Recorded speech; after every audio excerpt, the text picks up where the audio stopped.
Welcome. It's so good to see you here. So we're trying something here. We put on these bright lights, and it turns out when they're on, we can't see.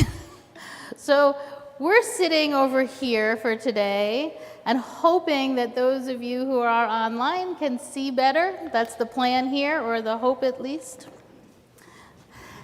It's too bright. Yeah, I'm with you. It's pretty bright. I thought maybe we could lead worship in sunglasses next week, see how that goes. I am Reverend Peggy Clarke. I'm senior minister here, and today we are celebrating Spring Equinox.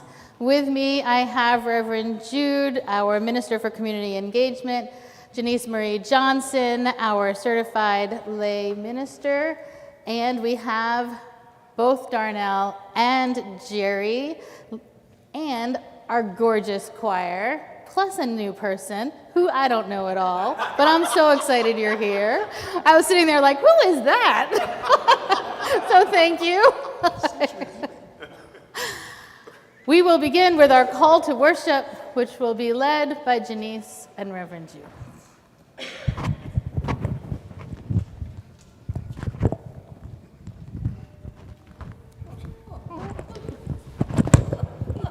Shall we dance? There are many things that take a village.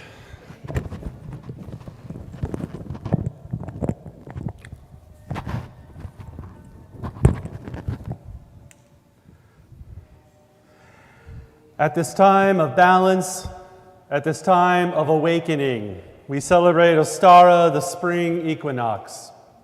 We honor the fertile earth. We honor the warming breezes. We honor the waxing light. We honor the nurturing rains. Welcome spring, rebirth we sing within and round us. Welcome spring, rebirth we sing within and around us all. May the powers of the Ancient One, the Spirit of life, source of all creation, may the powers of the Goddess, bright Lady of the Moon, and the God, horn hunter of the sun, may the powers of the guardian spirits, rulers of the elemental realms, may the powers of the stars above and the earth below bless this time, this place, and all who gather here.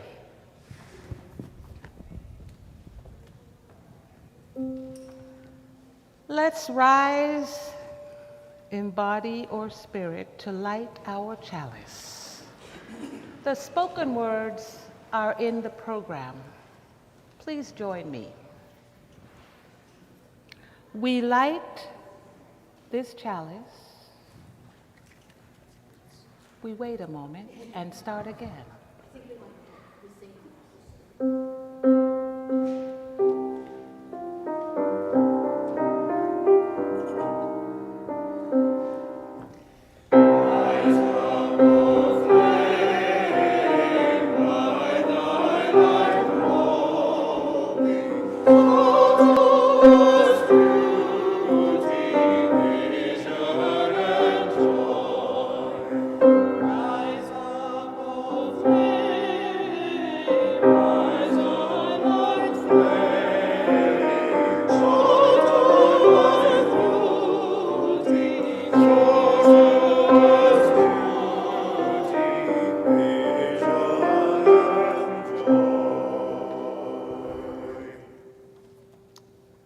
And now please join me in the spoken words.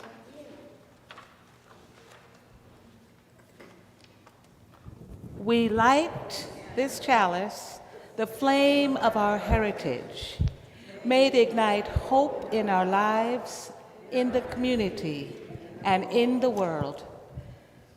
And please let us sing our opening hymn, number 61, Lo, the Earth Awakens. Amen.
Please be seated.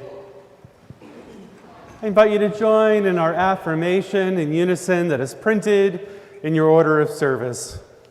Unto the Church Universal, which is the depository of all ancient wisdom and the school of all modern thought, which recognizes in all prophets a harmony, in all scriptures a unity, and through all dispensations a continuity, which abjures all that separates and divides, and always magnifies humanity and peace, which seeks truth in freedom, justice in love, and individual discipline in social duty, and which shall make of all persons one beloved community, unto this church and unto all its members, known and unknown, throughout the world. We pledge the allegiance of our hands and hearts. And in this beginning of spring, as the ground is reawakening and the sun is shining longer in the sky, I invite you in that spirit of life to greet one another, your neighbor. Welcome to Community Church.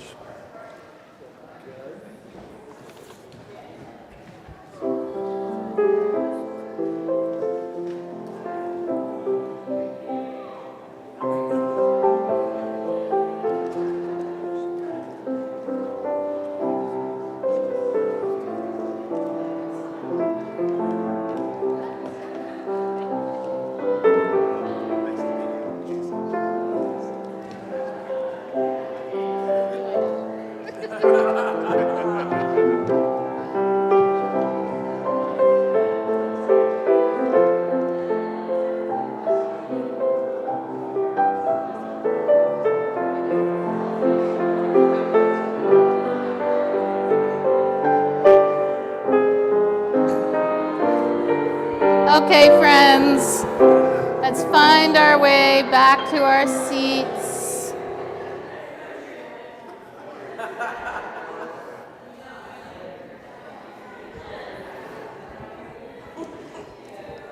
Back to your seats.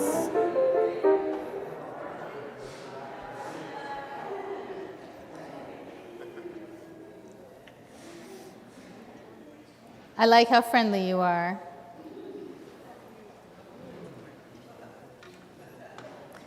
Going to begin our Lenten practice on this final day, final Sunday of Lent. Sorry, it's not the final Sunday. It is the final Sunday. I'm losing count of my Sundays. Next Sunday is Easter.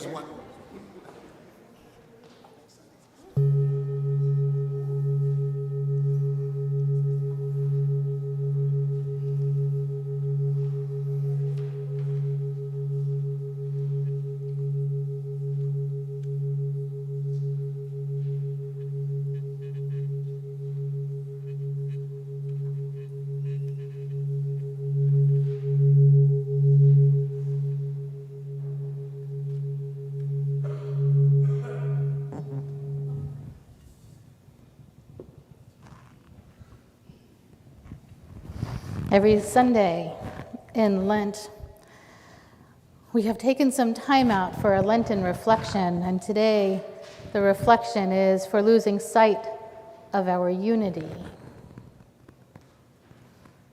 Of our 7 principles, the one that speaks most to me, that defines my own theological perspective, is the recognition of our interdependence.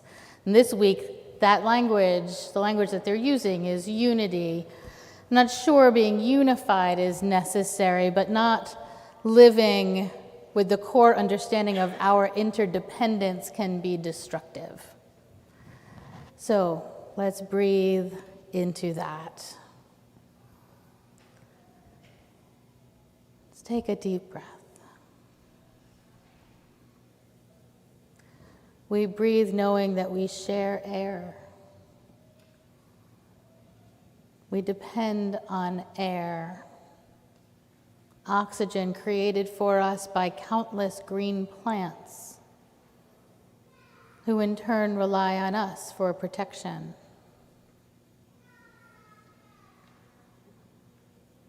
We breathe here, sharing space.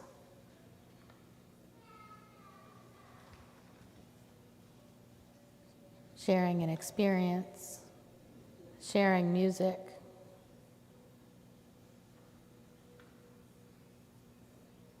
For losing sight of our unity. How often in a day do I notice how connected I am? How often in a day do you notice how connected you are?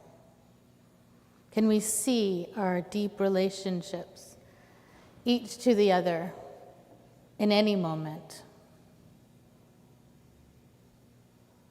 Here in this space,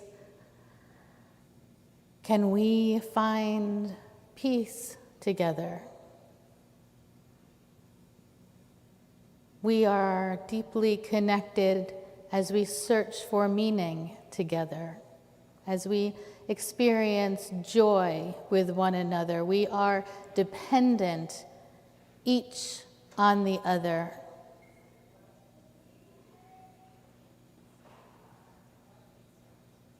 And so this week we will reflect on our profound and beautiful interdependence.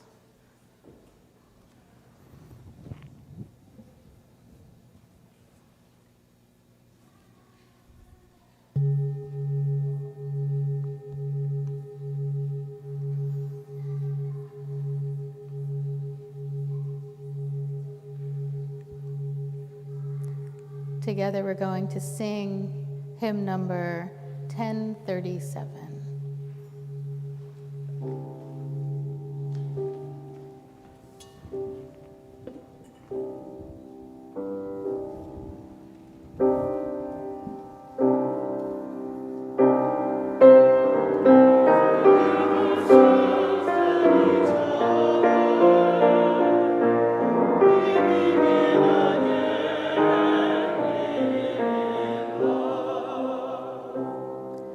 For remaining silent when a single voice would have made a difference.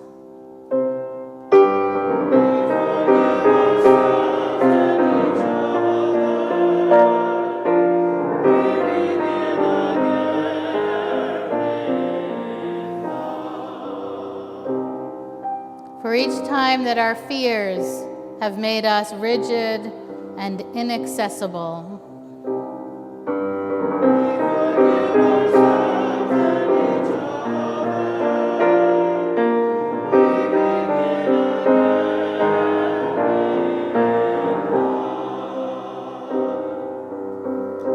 For each time we have struck out in anger without just cause.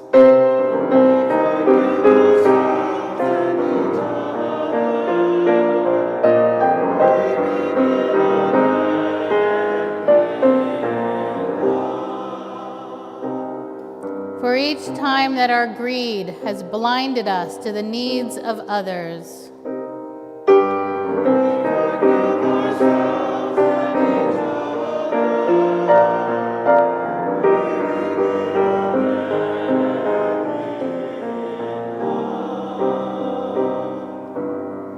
For the selfishness that sets us apart and alone.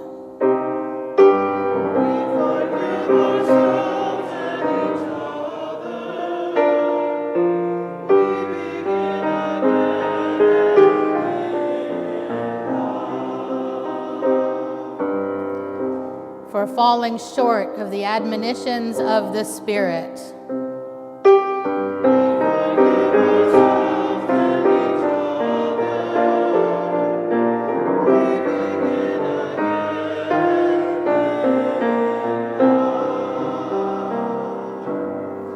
For losing sight of our unity.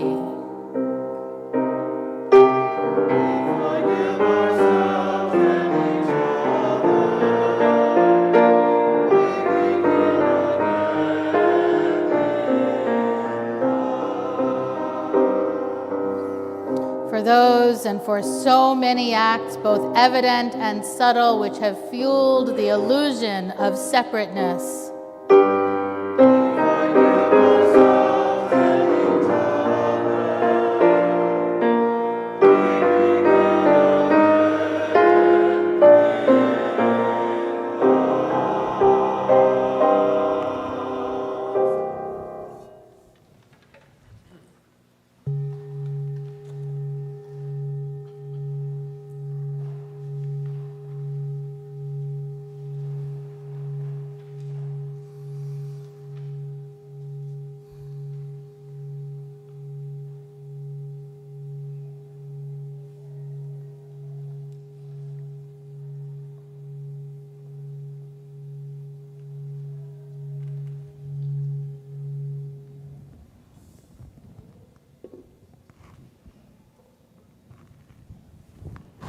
Pray with me. Spirit of life, breath of the universe, ground of all being, we come with hands open, with hearts open, minds open, ready for the gifts of life. We are grateful for acts of kindness. We're grateful for moments of rest. We're grateful for the turning of the seasons. We're grateful for deep connections with both people and planet.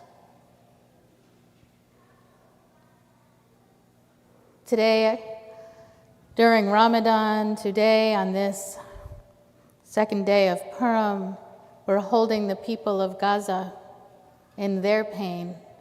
We ask, we beg for mercy. Spirit of life, we ask for a change of heart. We ask for compassion to liberate people in Palestine. We are holding the people of Ukraine. We are holding all of the people. We are praying for and begging for an end to fear and anger. We ask for a change of heart. We ask for compassion, for liberation. We hold all the people of occupied nations, all the people who are victimized, all the people who are poor and sick and suffering. We pray mercy on them all. There are today so many people who are alone, who are hurt, who are broke, who are exhausted, who are suffering. May they all find an earth abundant with healing and hope. I am holding today Rachel and Marianne and Sam, and I invite you all to call out the names of those you are holding. Let us hold them all in prayer.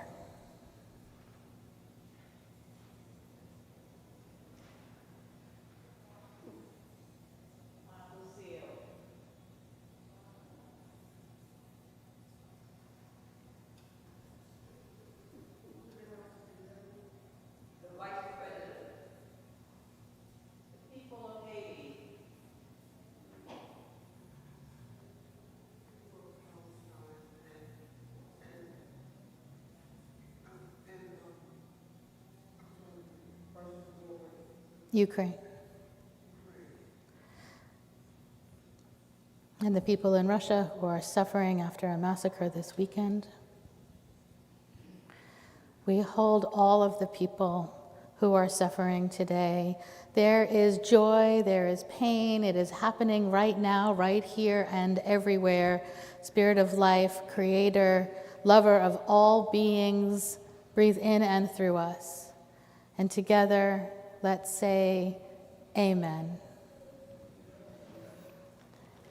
And we will sing together our March meditation number 1009.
Beautiful. Thank you, choir. Thank you, Darnell.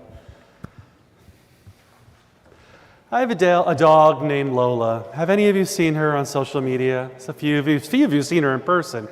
She is, if you don't know her, besides our resident Zen master, she is also the original source of the dog emoji and text messages.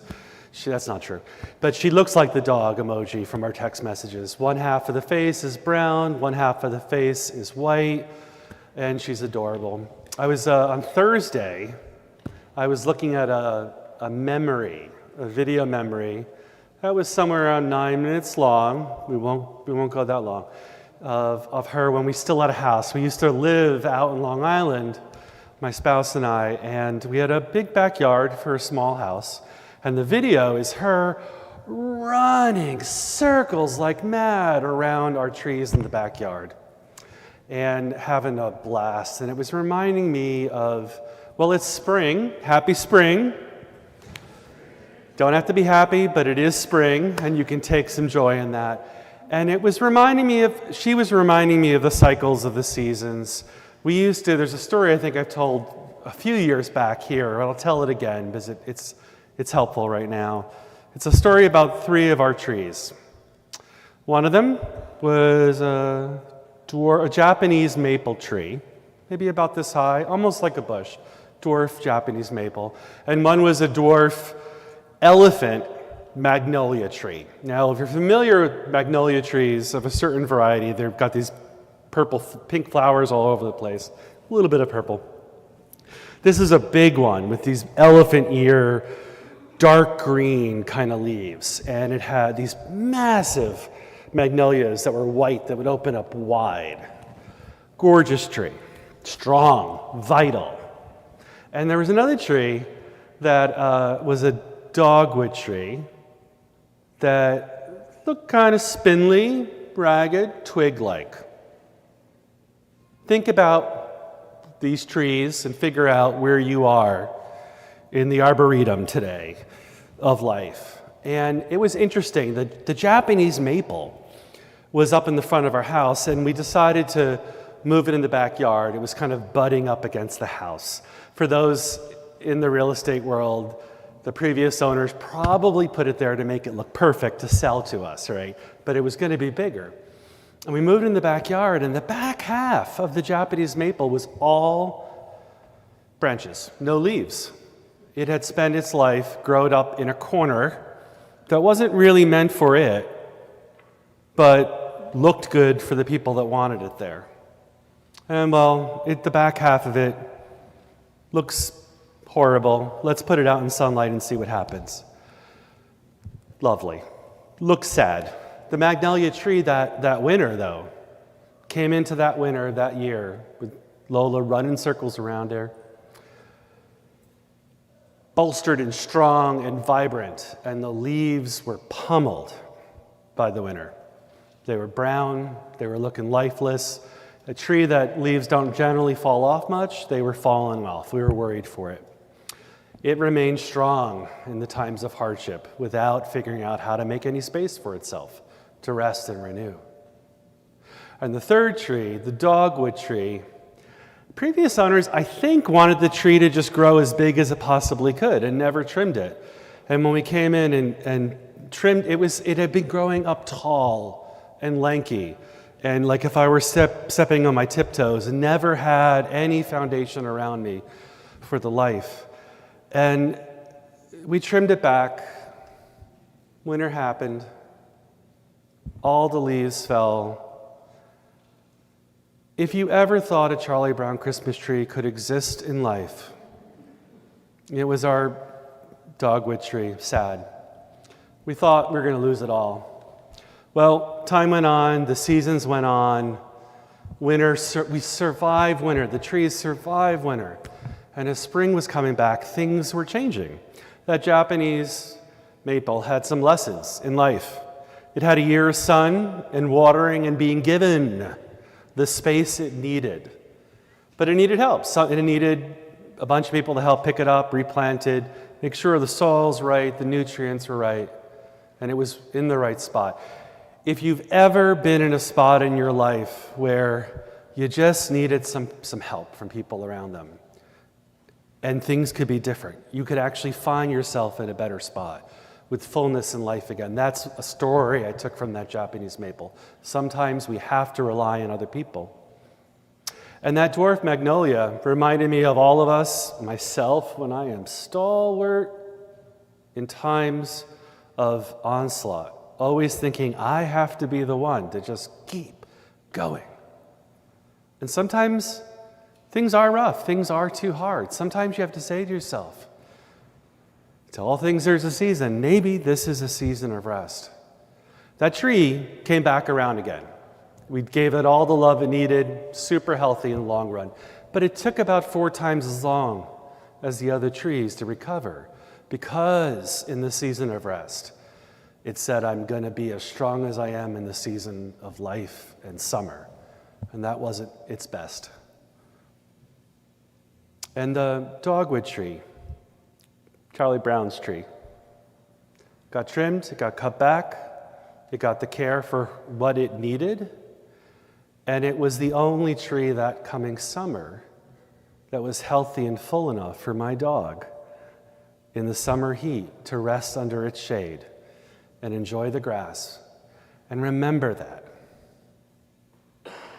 Each of us in a time of our life are going to be that spindly tree and broken. And if we can figure out how in those times to get the rest we need, there is a future. There is another dog for us to rest under our tree, under our leaves sometimes in our life. Happy spring, everyone. It is good to see you again.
Church doesn't happen on Sundays.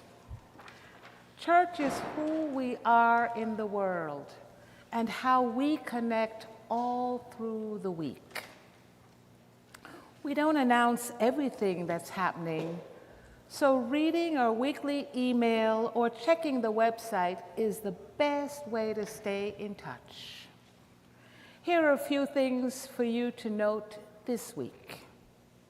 Next week is Easter. The Omega dancers will join us for our multi-generational interactive service, and we look forward to seeing you all there. The Living Tradition group is meeting on Thursday at 5 o'clock on Zoom to talk about our shared theology and the future of our faith. Everyone is welcome. Now our ushers are going to pass a plate for donations. We're very grateful for your presence, for your willingness to be a part of building this world we dream about. And we are always grateful for your financial support. Thank you for being with us today.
Winter is pretty.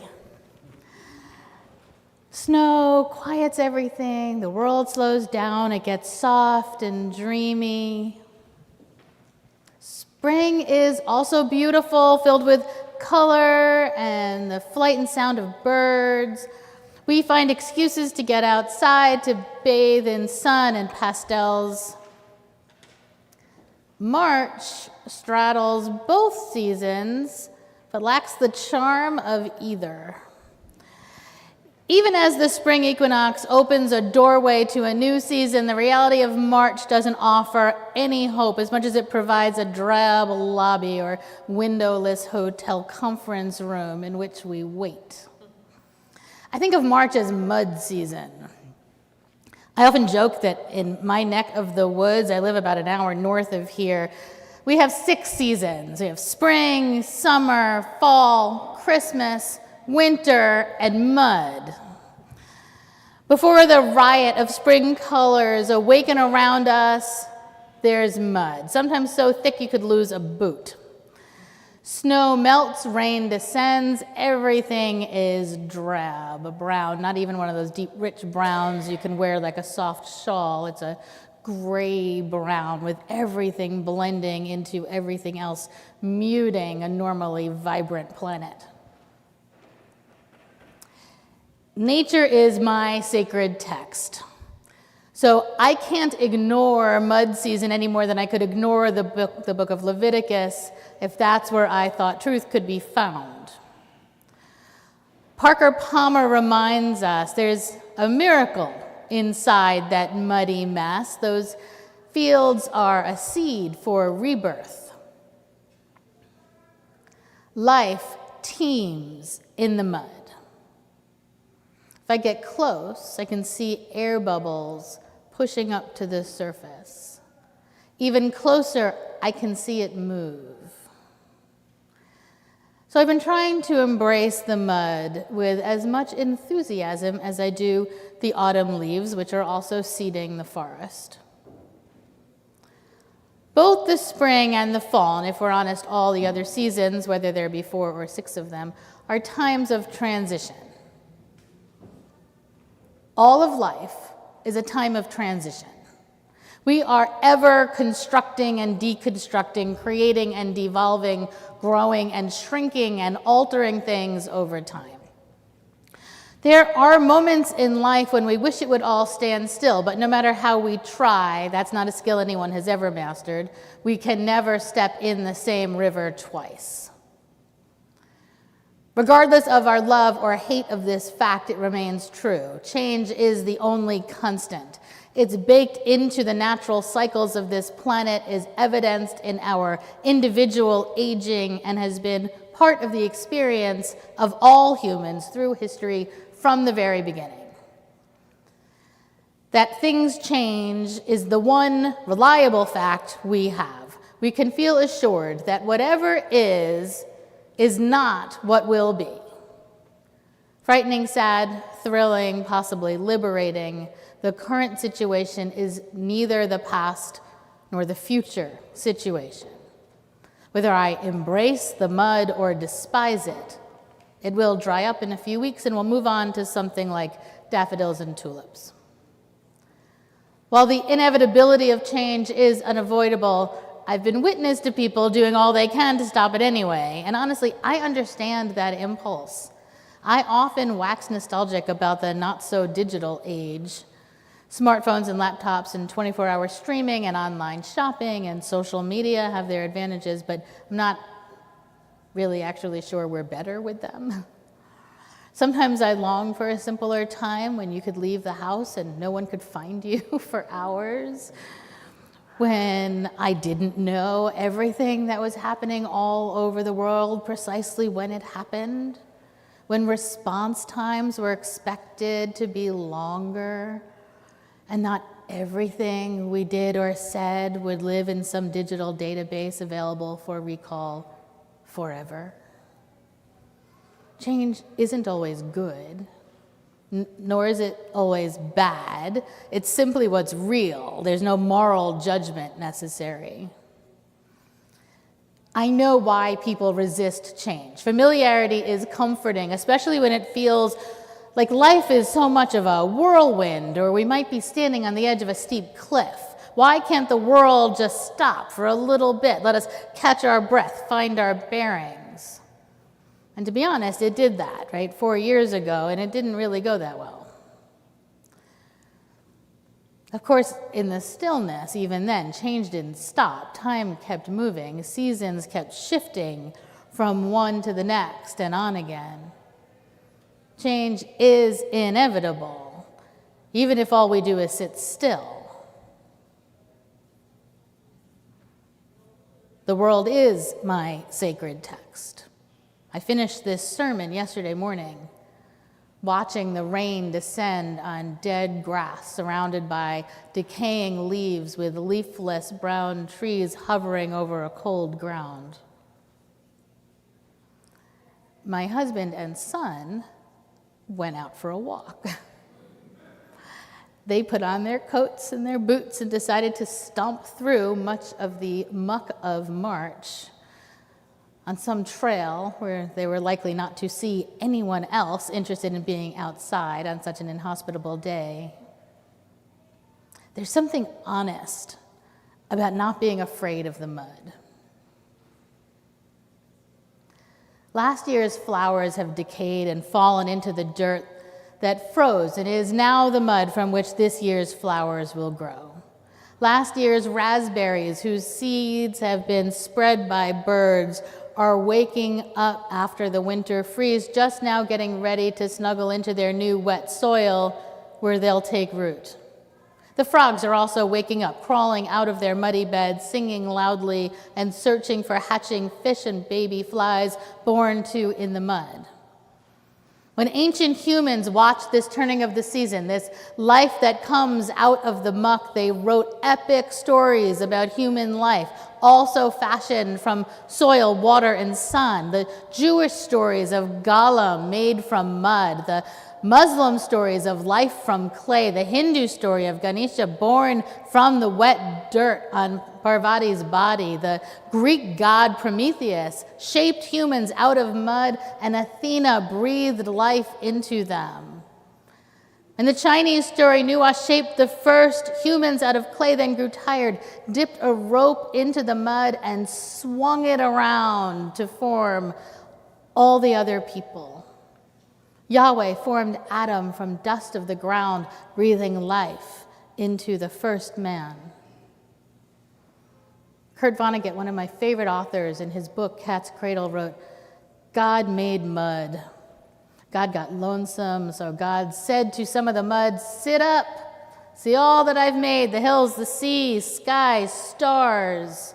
And I was some of the mud that got to sit up and look around. Lucky me, lucky mud. I, mud, sat up and saw what a nice job God had done. Nice going, God. Nobody but you could have done it. I certainly couldn't have. I feel very unimportant compared to you."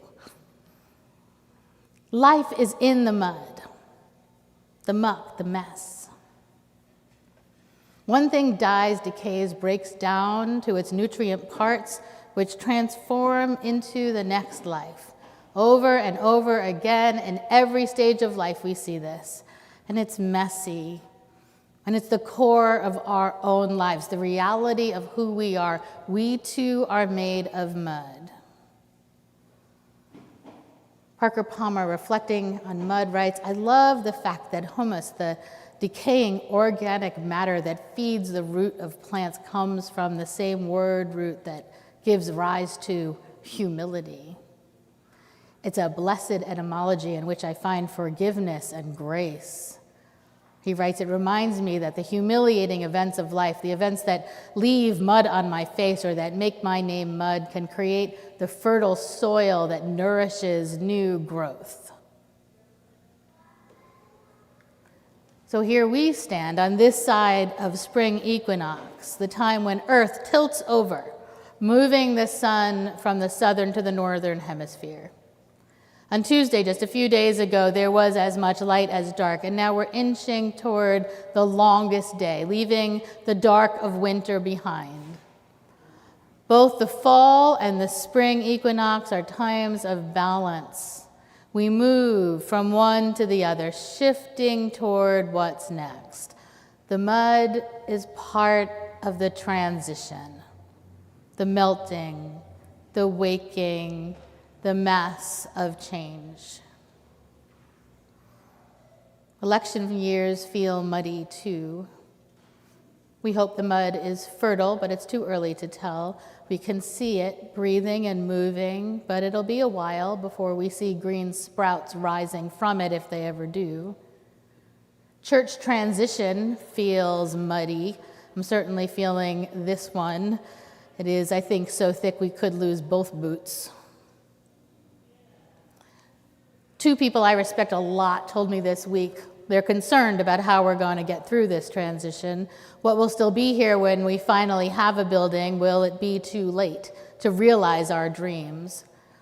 And nobody knows this fear better than I do. It's not just that the change is difficult, it's the waiting. The liminal space we're in, the shifting, turning, not yet, growing, not moving, not standing still, not knowing what's next, not being able to do anything but roll over and ask when it'll be end.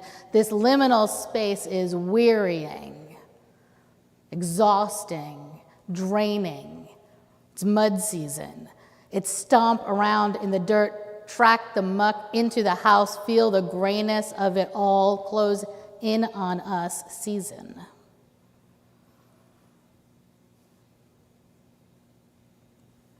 Today is also Palm Sunday. In some years, I lean into Palm Sunday and the story of Jesus entering Jerusalem just days before he's arrested, tried, and crucified. And I'm not doing that this year, but I can't help but think about that story as yet another example of transition. Holy Week, which is this week for Christians, is a reenactment of the end of Jesus' life, moving from a lived experience of one man's existence into a world-transforming story embodied over millennia. And when we look at the story closely, there's a lot of mud in there too. Dirty, messy, transitional, and ultimately life-giving. Mud, humus, dirt, muck, dark organic matter that forms when plant and animal matter decay and decompose. The breaking down of what was into what's next. The creation of the building blocks of existence. The transition from life to life. Mud season. Spring equinox.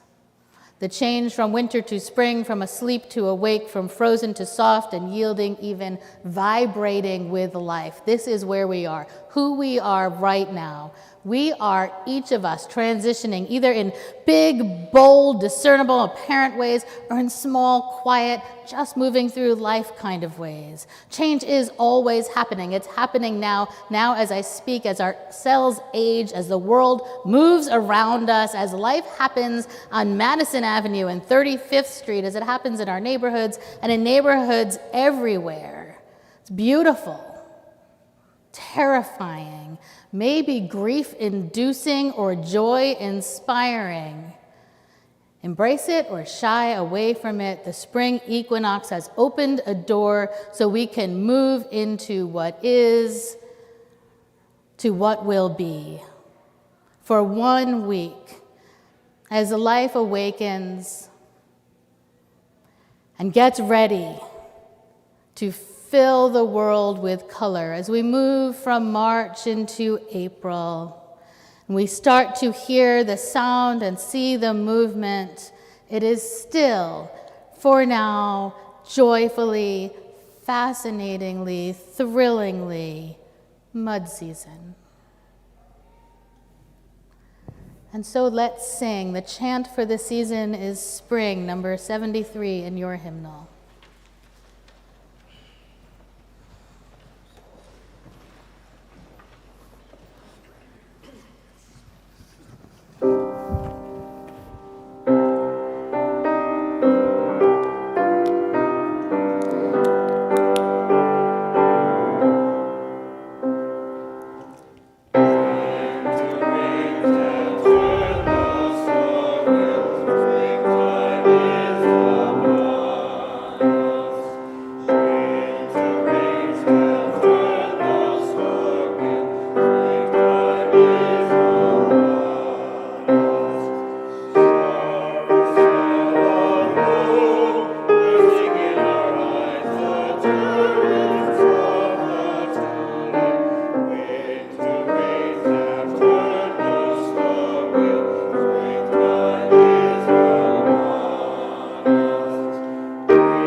Our chalice extinguishing is in your program. Please join me in saying the words.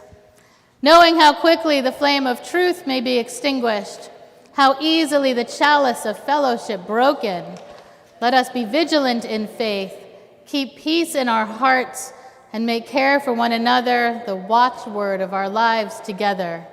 So our light goes out everywhere into the world. Our light goes out everywhere. Healing and hope are needed. Let us go in peace to love and serve this world and one another. It's good to be with you all. Let's sing Blue Boat Home, 1064. Before